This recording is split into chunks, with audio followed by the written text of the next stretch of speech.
Welcome to the Interwilderness podcast. This is a special show. Well, it's one of a series of special yeah. short shows with just Darryl and I, because we are both in the States for the first time. Neither of us had been to North America. We're in Seattle right now for another couple of days, having been here for a couple of days, and then we'll be heading to Montana.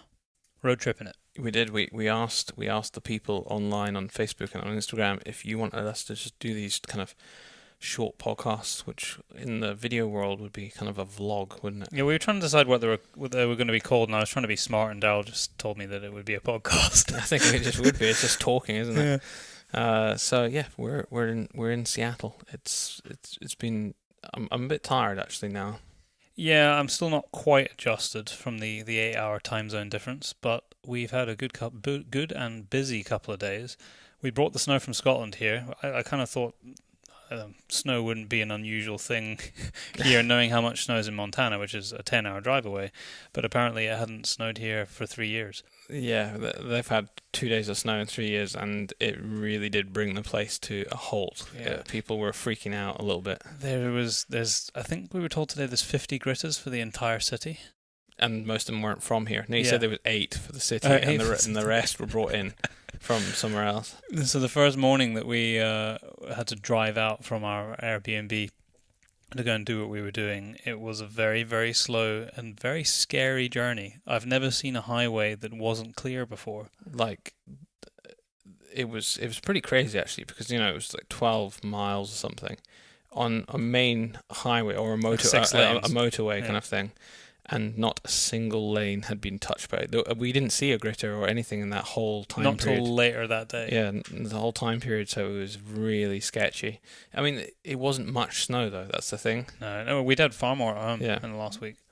But yeah, it made it for interesting driving. So a lot of shops didn't open. A lot of people didn't go to work. And the schools were off today. And I'm not joking. You're lucky if there was an inch of snow on the ground. Yeah. And the roads are pretty clear. We always take the piss out of people down south when they're moaning about a bit of snow, and we get more regular snow up in Scotland. But I think it was probably worse here. I think they really did take the opportunity just to bunk off work. But it's been great. Seattle's been good to us so far. It's a cool place. It's the city seems to be quite small, the centre of the city, but the overall place is quite sprawling, and it's over big bridges onto islands, and you kind of big national parks way over that we can't even see from here. You saw the mountains though from here, but you kind of need a car to get around because it's fairly big distances between everything, like 2, 3, 4 miles between kind of places you want to be, like shops and. But we had a little walk into town, went to the aquarium today. We did. I haven't been to... I am a big fan of aquariums, but it's been many years since I've been to one at home. We've got some very good ones back at home. Yeah. But it was nice to see some different species. We saw some giant octopus today being fed. Yeah. Didn't want to let go of the food. No, and lots of seals. Interestingly, at this aquarium, everything is either saved or bred there. Yeah. So it's either captive bred or they've been rescued. I think most of the otters have been rescued. Yeah, they're incredible animals. Yeah, and totally are the dogs of the sea. The octopus, they were from the local. They were from there because they said that they put them back. Yeah, that was it. Yeah, I didn't quite get that one because they wouldn't have been saved, but they were going to return them. Yeah. Yeah, so I'm not quite sure how they came by those. But I think, from my understanding, it's quite a big research centre. So they were talking about the research on sharks, where they were feeding and monitoring sharks just out the back of the aquarium. Yeah. And I dare say that they probably do a lot of research into some other species as well. Yeah, no, definitely. What else? Well, I was going to say that the first thing that we did was we tried to be sort of as American as possible, landing for the first day because the Super Bowl was on.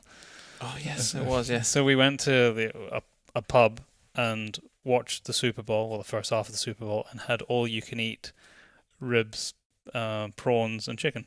And also, there was a waffle place today, and you can have chicken wings on your waffles.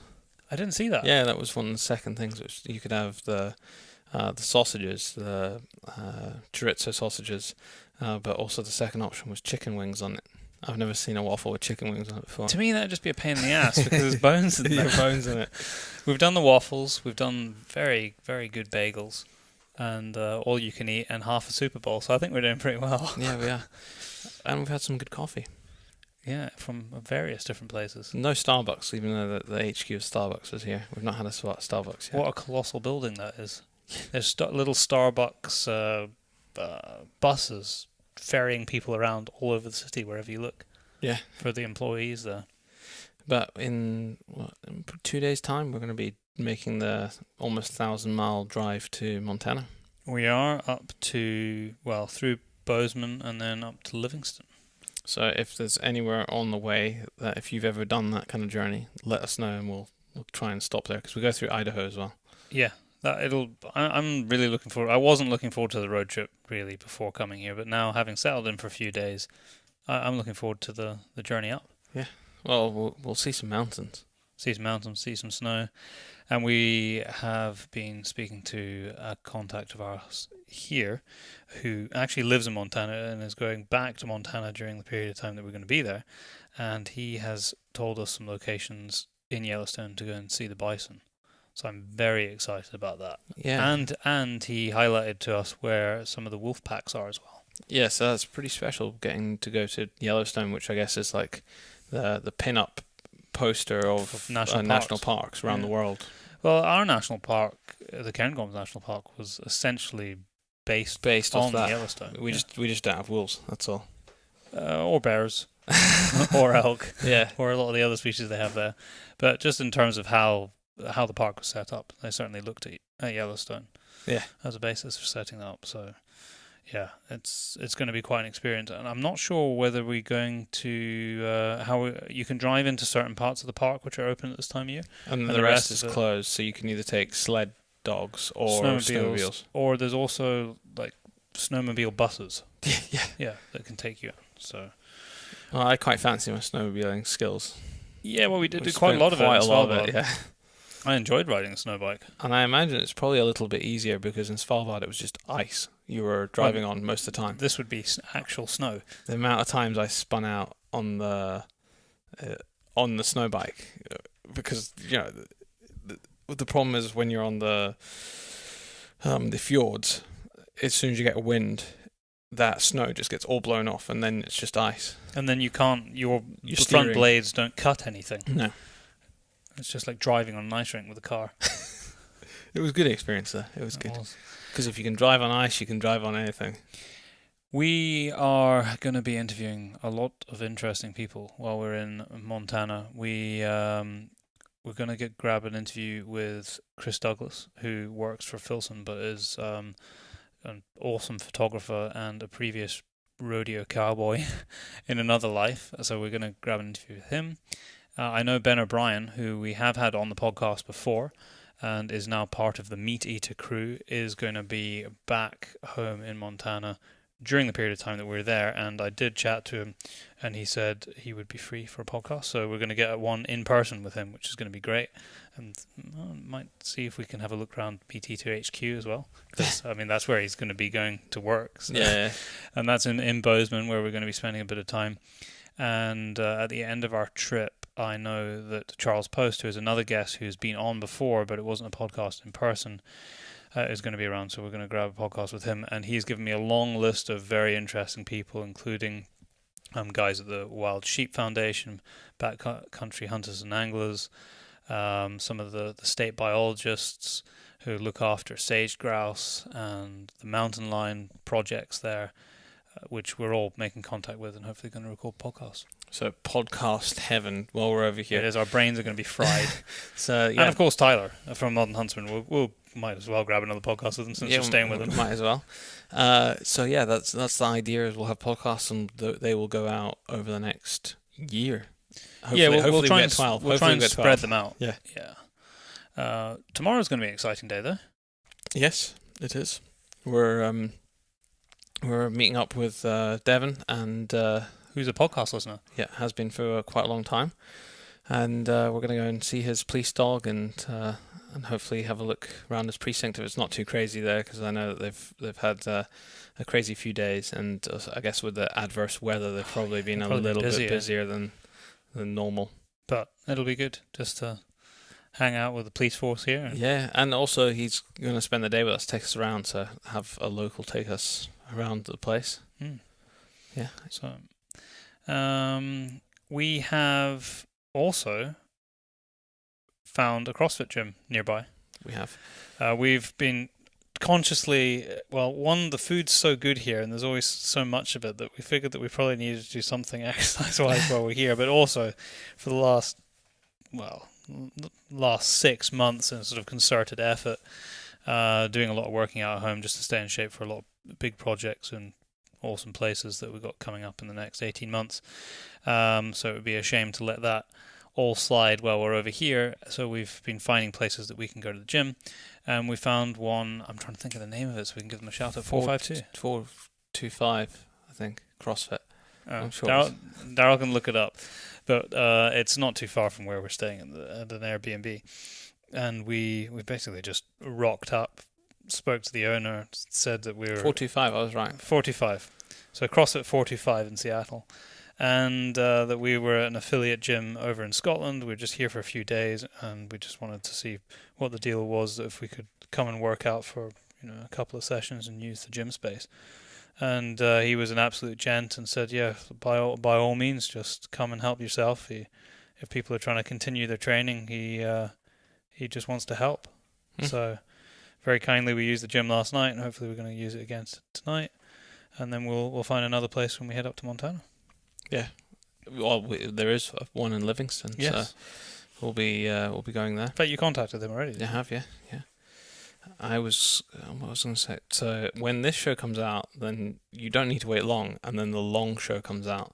So only be a day between the two shows, and that's going to be a 3 hour, it'll be 3.5 hours or something, by the time we've put the intro on the start and end, and it's going to be a really, really good show. Yeah, with Sam Thompson, who was on almost exactly a year ago. Yes. Oh, we've completely forgot to mention, we've been in the Filson store for the last 2 days. Yeah, we have. Which, what a store. Yeah. I mean, it's probably, in terms of layout, it's one of the coolest stores I've ever been in. There's big, shiny chainsaws and old-fashioned saw blades and boats and skis and snowshoes and everything outdoorsy, all on the walls in this massive building with big open girders all across the roof. And it's the HQ, so there's not just a huge shop front. I think it's the biggest shop front they have. As soon as you walk down the bottom, you just see like the whole bottom floor is kind of them making it. Yeah, they're manufacturing the bags, though. So I think they manufacture somewhere else as well, don't they? Yeah, there's another store that we haven't been to, yeah. So as soon as you walk in, there's a full manufacturing level, and then you walk up and then there's the store, and then there's like another 3 levels on top of that, which is just full of teams of people. And it's only when you kind of start looking at the teams and what everyone does, and you appreciate how much thought just goes into one garment. You don't think, let's just say a shirt, for example. Okay, we want to make a shirt. Yeah, okay, there's a shirt that'll do. It is not like that at all. There is so much blows your way. Thought that just goes into every little stitch, button, you name it. And it's proper hardcore gear. Yeah.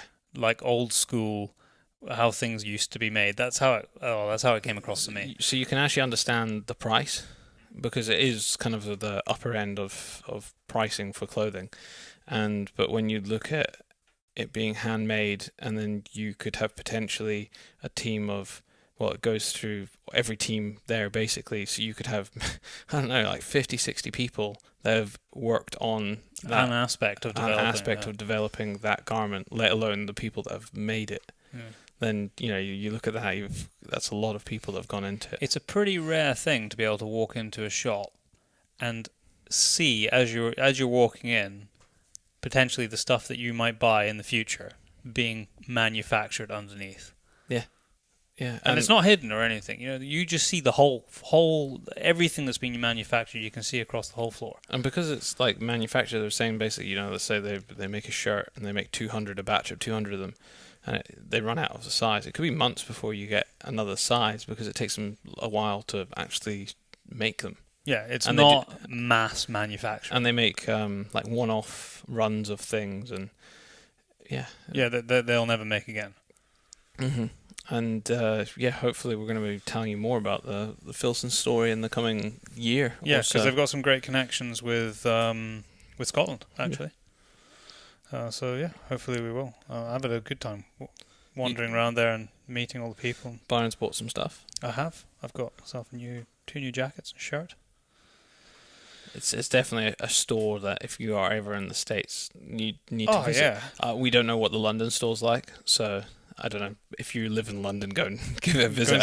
And see what it's like, because we don't actually know. No, we need to go down and see the guys there. But I know that this is the biggest store that they have in the world. So. It's big. It's very big. And they've got a big bear, big carved bear, and a totem pole when you walk up. Yeah. And I tell you, actually, one of the coolest things of the shop floor was just as you come in. Today there was 3 people working on it, but yesterday there was 2. They had all these old military bags that they were remanufacturing into things. Yeah. And you see them making it, literally pushing rivets in and hammering rivets over, not even rivet guns. Yeah. And they had like a repair department as well, and a patch department, so you could take your garments in and get patches and extra buttons put on and things like that. I think that's one of the things that we don't see much of these days, is we live in a very disposable world where if something breaks or the stitching comes undone, something wears out, you just throw it away. You go and buy a new pair or a new shirt or whatever. Whereas the stuff there is definitely designed to last for a very, very long time and be repaired.